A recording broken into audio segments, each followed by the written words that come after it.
আমরা মশা মাছি মেরে হাত নষ্ট করতে চাই না।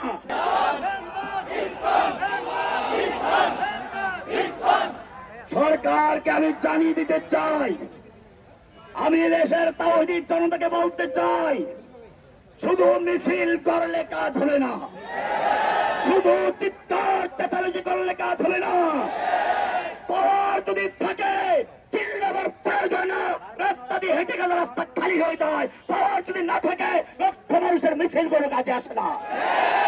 সেজন্য আল্লাহ তোমাকে বলেছেন, ওদের বিরুদ্ধে যুদ্ধ করার জন্য কুওয়া অর্জন করো, শক্তি অর্জন করো।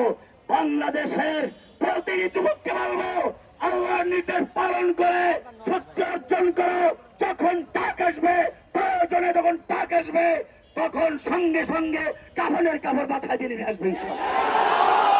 আপনারা জানেন হুসাইন আহমদ মাদানী রহমাতুল্লাহ আলাইহি লাহোরের আদালতে, করাচির আদালতে উঠেছিলেন। ইংরেজ বিচারক বললেন, আপনি কি জানেন আপনি যে ফতোয়া দিয়েছিলেন মানে কি ফাঁসি হতে পারে? তিনি বুতাম খুলে সাদা কাফনের কাপড় বের করে বলেছিলেন, আমাকে কাফনের মরণের ভয় দেখাও, আমাকে ফাঁসির ভয় দেখাও, আমি কাফনের কাপড় সঙ্গে নিয়ে মাঠে নেমেছি। সরকারকে জানিয়ে দিতে চাই, আমরা মশা মাছি মেরে হাত নষ্ট করতে চাই না। আমরা বাংলাদেশের শান্তি শৃঙ্খলা নষ্ট করতে চাই না।